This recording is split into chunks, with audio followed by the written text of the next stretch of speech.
बच्चों now come to the topic preparation of balance sheet. ठीक है, बैलेंस शीट बनानी है। कुछ बच्चों को कहना ये है कि सर ये टॉपिक हमारे सिलेबस से हट चुका है। बेटा ये नहीं हटा, कैपिटल एडजस्टमेंट से बैलेंस शीट बनाना वो टॉपिक हटा है। ठीक है, यानी preparation of the balance sheet with capital adjustment topic हटा है, not only preparation of balance sheet. ठीक है, तो बैलेंस शीट बनानी सीखनी है। इसे हटा दिया तो रही क्या क्या पार्टनरशिप में? मेन तो क्वेश्चन ही ये होते हैं इसके, समझते हैं इसको। अब ये रिटायरमेंट और एडमिशंस में सिर्फ एक माइनर सा डिफरेंस इन क्वेश्चंस में क्या आने वाला है, क्वेश्चन की हेल्प से समझेंगे। देखो है ना, क्वेश्चन की हेल्प से समझेंगे कि डिफरेंस है क्या। पहले इस बैलेंस शीट को देखो, क्या ये बैलेंस शीट बिल्कुल एडमिशन की तरह लगती है? हाँ बिल्कुल लगती है, लेकिन बस यहाँ पर पार्टनर भाई रिटायर हो रहा है, वहाँ पर पार्टनर आ रहा था। अच्छा, goodwill of the firm valued, ये भी उसी की तरह ही है। बैड डेप कितने हो गए? 2000, ये भी इसकी एडजस्टमेंट हो गई। रिवैल्यूएशन अकाउंट की तो लिख देना बैड डेप इधर, इधर लिखते हैं बैड डेप। और पेटेंट की वैल्यू हो गई वैल्यूलेस, यानी खत्म हो गए, जीरो हो गई वैल्यू, कोई वैल्यू नहीं बची। तो पेटेंट थे कितने के? पेटेंट थे 9000 के, और कोई एडजस्टमेंट इसकी नहीं है। तो now loss arises from the revaluation account और these loss will be distributed among the old partner. कौन कौन है? एक्स वाई जेड है, और इनकी ओल्ड रेशो है 2:1। बांट दो इनको इंटू 2/5, 4400 और 2200। ये लॉस इनमें डिस्ट्रीब्यूट हो जाएगा। समझ में आती है यहाँ तक तो बात? अच्छा, ये तो सिंपल ऐसा ही चल रहा है जैसे हम एडमिशन में चला रहे थे। हाँ अभी तक तो ऐसा ही चल रहा है। फिर हम यहाँ पर कैसे आते थे? सबसे पहले हम इसका बैलेंस करते थे, लिखते थे। क्या थे इन तीनों पार्टनरों के बैलेंस? 82,000, 60,000, 75,500।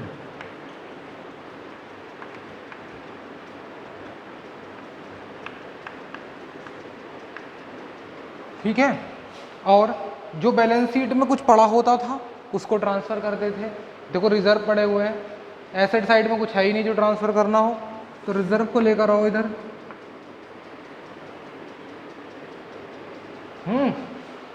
18,500 है, तो 2:1 में बांट दो इनको। 7,400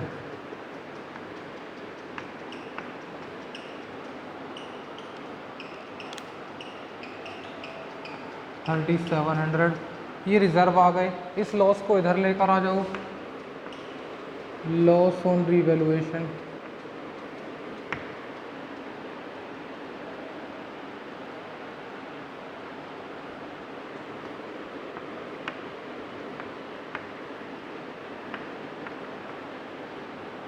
ठीक है, गुडविल का वर्किंग नोट बना लें।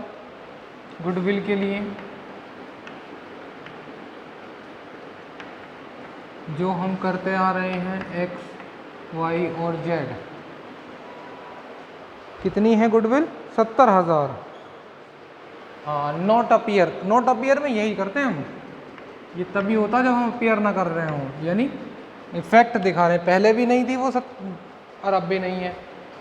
तो इंटू 2/5, ओल्ड रेशो में क्रेडिट और न्यू रेशो में डेबिट। कौन भाई गए छोड़कर? वाई। इनकी नई रेशो क्या बची भाई? नई रेशो नहीं बताई। अब ना बताई तो क्या होगा? ना बताई तो 2 रेशो इसकी थी, 2 इसकी थी और 1 इसकी थी। यही तो थी ओल्ड रेशो। ये इसकी ओल्ड रेशो थी। इसको हटा दो यहाँ से, कितनी बची? जब कुछ ना बताए तो 2 और 1 बची, है ना? हाँ 2 और 1 बची। बांटो तो इसको 70,000 को 2 और 1 के रेशो में।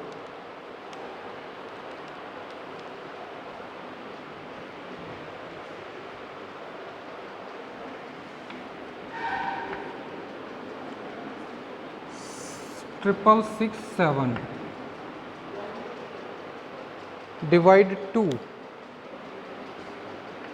23333. So now effect will be shown on this type.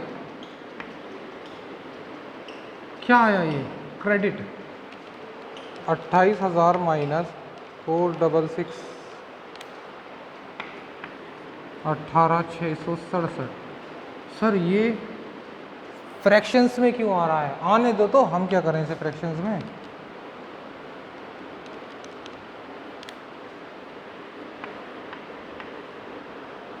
Debit. ठीक है, इसका इफेक्ट यहां लेकर आओ. वाई अकाउंट क्रेडिट हो रहा है, ये लो कर दिया हमने.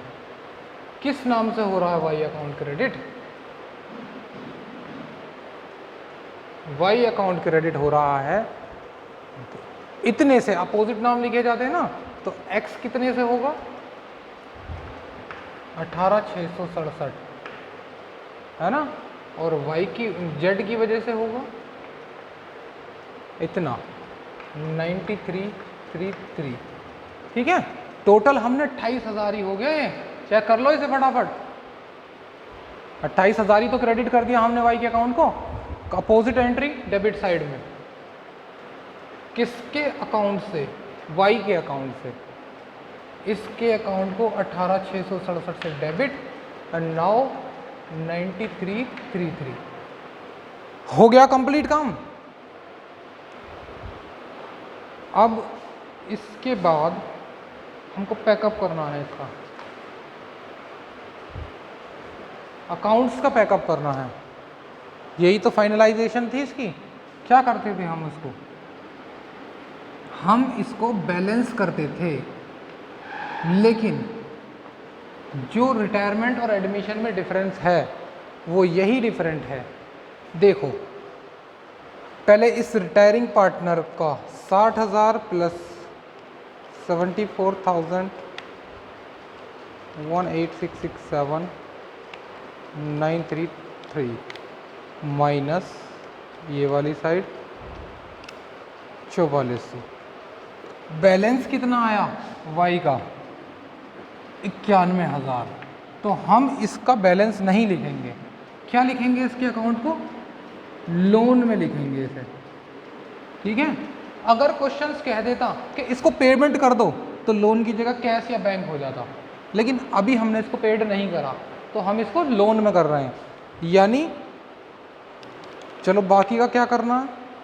74 माइनस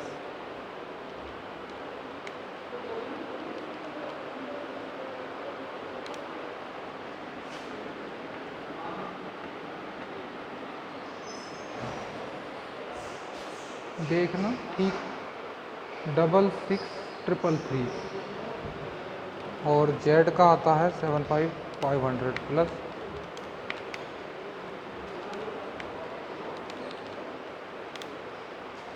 67,667 है ना.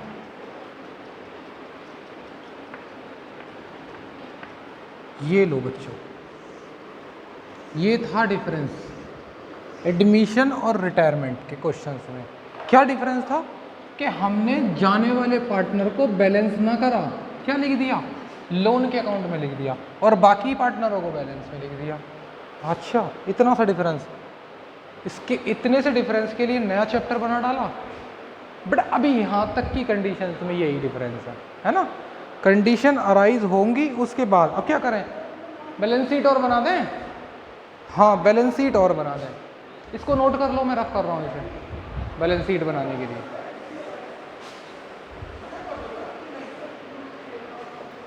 ये लो, बैलेंस शीट में हमें सबसे पहले लायबिलिटी एसेट,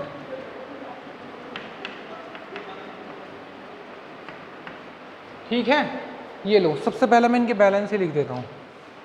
कैपिटल में मिस्टर एक्स एंड जेड दोनों की कैपिटल थी 66,333 और जेड की थी 67,667। दोनों की कैपिटल कितनी बनी?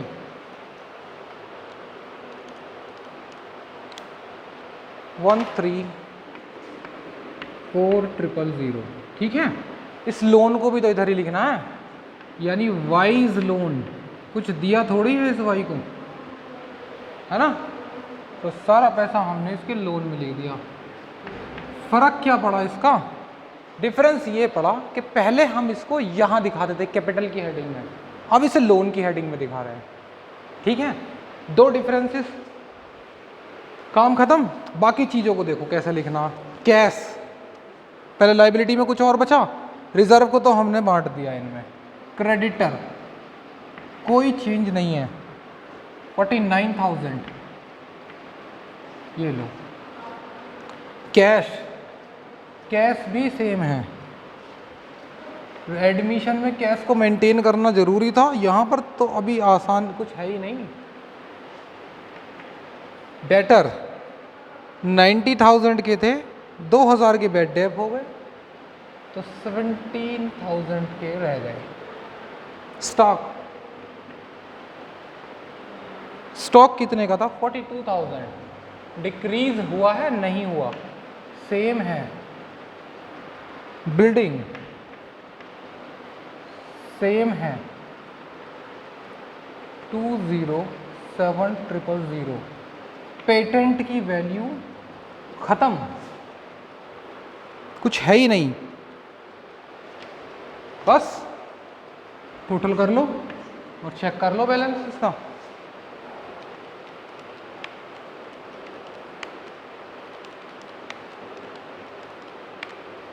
$274 and now 132,000 plus 91,000 plus 49,000, 274,000। Wow, आ गया आंसर। डिफरेंस क्या था? ये था डिफरेंस, वो था डिफरेंस। यानी जो एडमिशन प्रोसेस चल रहा है सेम प्रोसेस पर वर्क करना है, बस एक स्टेप की चेंजेस हमें करनी है। ठीक है, कॉन्सेप्ट को समझो। फिर इसके बाद हम एक क्वेश्चंस करते हैं। एक अलग तरह का क्वेश्चन है ये 33। ये कैसा है? बड़ा आसान है ये भी। अकाउंट्स में सब कुछ आसान है, कॉमर्स में अगर सबसे ज़्यादा कुछ आसान है तो वो अकाउंट ही है बच्चों। नाउ बच्चों come to the next questions. Next तो कहने के लिए हैं, लेकिन प्रीवियस क्वेश्चन, इस क्वेश्चन से पहला वाला क्वेश्चन नंबर 33। थोड़ा सा डिफरेंस है इसमें। यहाँ सेटलमेंट की लैंग्वेज दी हुई है ना? नॉर्मली हमको अकाउंट बनाने थे, यहाँ सिर्फ हमको उसको लास्ट जो जा रहा है बस उसका अकाउंट बना दो। चलो पहले इनकी डीड पढ़ते हैं। डीड क्या कहती है? यानी उनके बीच में जो एग्रीमेंट हुआ था which is enforceable by law, वो क्या था? वो ये था कि partnership deed of the C and D, यानी दो ही पार्टनर हैं who are equal partner. Ratio कितनी हुई? 1/2 1/2 इक्वल है ना? Has a clause that any partner may retire from firm on the following terms by given 6 month notice in writing. कोई भी पार्टनर अपनी फर्म को छोड़कर जा सकता है इन दोनों में, लेकिन उसे 6 महीने पहले नोटिस देना होगा, और ये वाली टर्म्स उसको अप्लाई होती हैं। क्या क्या हैं ये टर्म्स? देखो, the amount standing to the capital account या करंट अकाउंट, यानी पार्टनर जाने वाला जो है उसके जो कैपिटल अकाउंट में उसके हिस्से में आ रही होगी, जो उसे देना है, एक तो वो देनी है। अच्छा है ना? Retiring partner shall be paid, क्या क्या दिया जाएगा? एक तो उसकी कैपिटल दी जाएगी, एक करंट अकाउंट का बैलेंस होगा वो दिया जाएगा। अच्छा, his share of the profit to the date of retirement calculated on the basis of average profit for the 3 preceding completed year. देखो क्या कहते हैं, समझते हैं इस लाइन का मीनिंग क्या है बच्चों। मान लो ये फाइनेंशियल ईयर थी 1/4/2015 और ये एंड हुई 31 मार्च 2016 को। अगर पार्टनर इस डेट को जाता है छोड़कर, 31 मार्च को जाता है, तो कोई समस्या नहीं आने वाली, क्योंकि इस डेट को हम बैलेंस शीट बना लेते हैं। यानी इससे पहले जो प्रीवियस अकाउंट होते हैं, ट्रेडिंग अकाउंट है ना, P&L अकाउंट, ये हम मेंटेन कर लिए होते हैं। यानी इससे हमें ये क्लियर पता हो जाता है कि प्रॉफिट और लॉस कितना हुआ, समझ में आती है। लेकिन क्योंकि partner and of the year retire नहीं हुआ, वो mid of the session retire हो जाए, यानी 31 मार्च और फाइनल ईयर अकाउंट क्लोज होने से पहले 2017, यानी ड्यूरिंग द ईयर वो अगर रिटायर हो जाए, this is called during the year.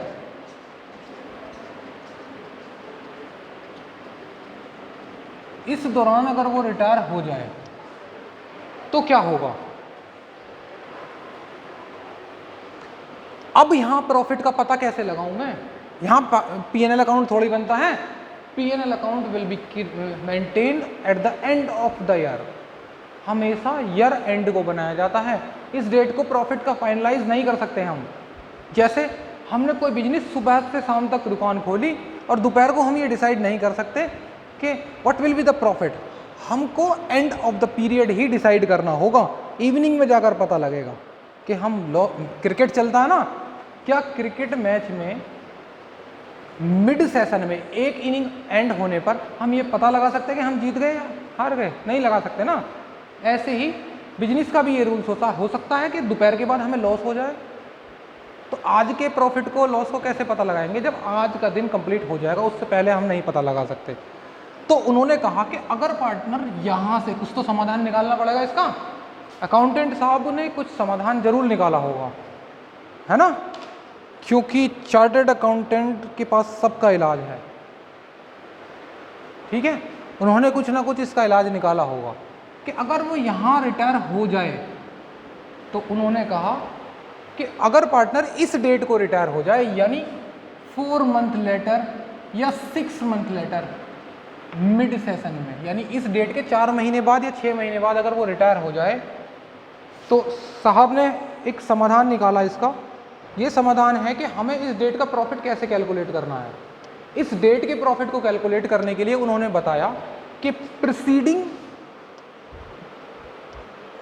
है ना, कौन सा था, देखो ये number point b, his share of the profit to the date of retirement calculated on the basis of average profit of 3 preceding completed year, his share of the profit, यानी to the date of retirement, यहाँ तक का profit, इस 4-6 महीने का period जो भी होता है, मैं डिटेल एग्जांपल लिया है, उसे कैसे कैलकुलेट करना, उसके ये साल लो, दूसरा साल लो पिछला वाला, उससे पिछला साल लो, यानी 3 ईयर ले लिए ना, इन 3 साल को एवरेज कर दो, एवरेज कर दो, है ना।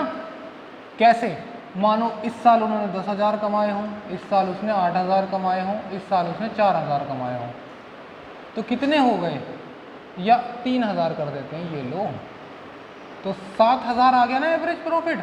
10 + 8 और 3 21 डिवाइड बाई 3 एवरेज कर दिया, तो कितना आया, 7,000 उसने एवरेज प्रॉफिट कमाया। लेकिन ये तो पूरी साल का है, यानी average profit for the year कितना आया, average profit for the year, ये फॉर द ईयर आया, कितना आया, 7,000। हम इसको 6 महीने का कन्वर्ट कर लें, ये तो पूरी साल का है ना, 12 महीने का, तो ऐसे कैलकुलेट करना है। अच्छा कर लेंगे, चलो कोई बात नहीं, इतनी बड़ी समस्या नहीं है।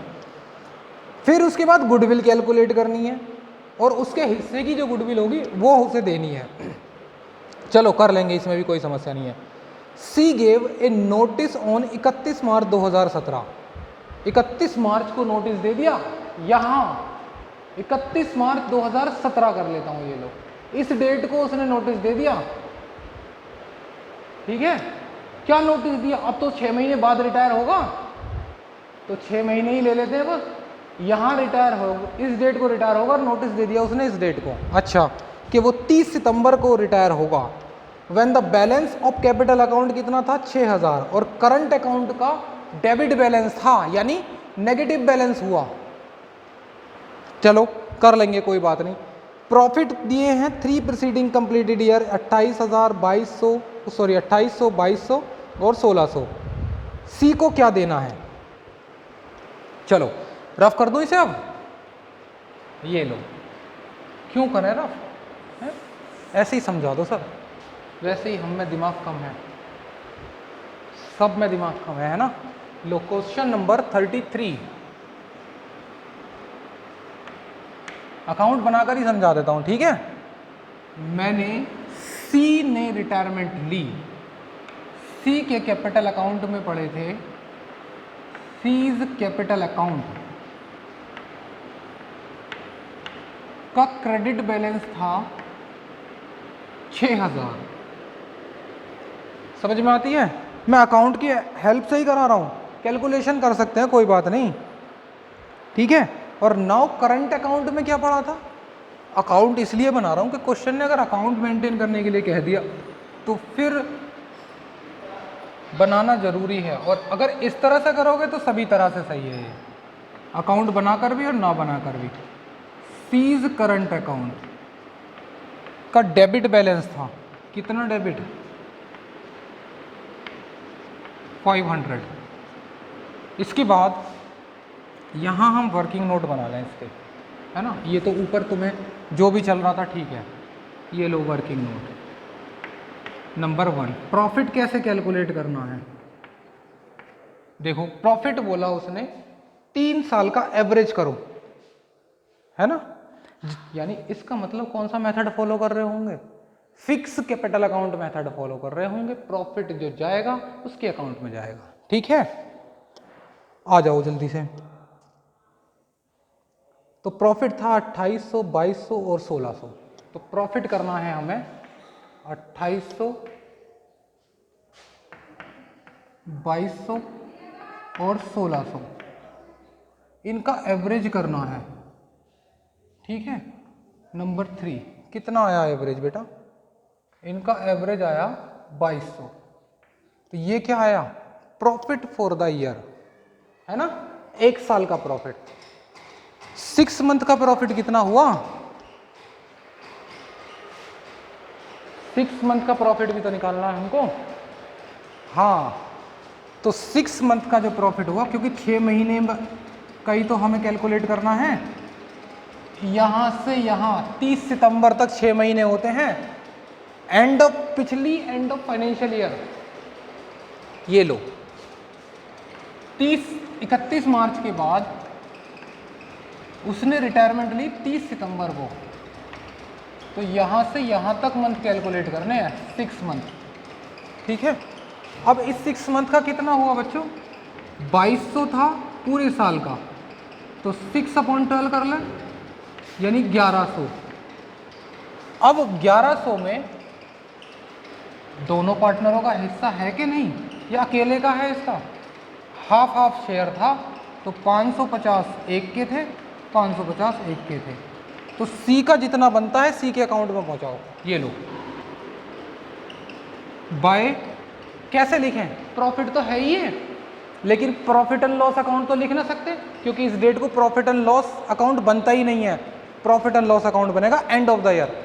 हम इसको प्रॉफिट एंड लॉस जैसा लिखेंगे, means profit and loss suspense account. ये लो, काम खत्म। हाँ सही बात है। अब गुडविल की कैलकुलेशन कर लें। गुडविल कैसे बताई? गुडविल बताई इन्होंने बेटा कि half of amount of goodwill of the firm calculated 1.5 time of average profit of 3 preceding completed year.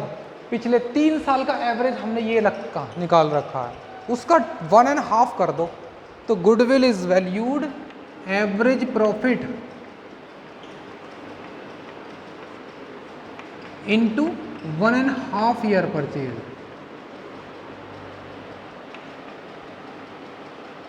कितनी हो गई? 2200 इंटू 1.5, 3300। उसमें इसका कितना हिस्सा है? हाफ ही तो हिस्सा होगा। ये लो, यानी किसके नाम से आएगा? ये दूसरे पार्टनर के नाम से। कौन सा था?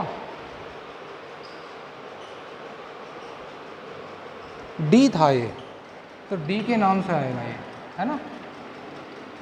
कितना हो गया 1650। बस दे दिया इनको जो देना था, फर्स्ट ये दे दिया और सेकंड हमने गुडविल दे दी। अब क्या करें, अब इसको पेमेंट करना है नहीं करना, क्या कहते हैं, what amount is due to C, C को कितनी अमाउंट ड्यू हुई। बेटा एक काम करो, करंट अकाउंट के डिफरेंस को पहुंचाओ कैपिटल अकाउंट में, सी इज कैपिटल अकाउंट। कितना डिफरेंस आया 1650 और 500, 2200 माइनस 500, 1700। और इधर आ गया ये सीज करंट अकाउंट 1700। कितना लोन में ट्रांसफ़र होगा ये लो, लोन में कर दिया हमने 7700। This is the final treatment of this question. ठीक है, तो ध्यान रखना, बस ये क्वेश्चन में सिर्फ इसका सेटलमेंट करना था हमें। नेक्स्ट इससे पहले जो मैंने क्वेश्चन कराया था 35 आपको ट्राई करना है, बिल्कुल सिमिलर इसी की तरह ही है ये, यानी किसकी तरह 34 की तरह, 35 इसकी तरह नहीं करना, ये तो अलग तरह का हो गया क्योंकि ये मिड ऑफ द ईयर। कैसे पहचान करी हमने, वो mid of the session retirement ली है उसमें, इससे पहले क्वेश्चन या आगे को जो क्वेश्चन है उसमें mid of the session retirement नहीं ले रहा है। खत्म बात, बस इतना ही करना है इस वीडियो में।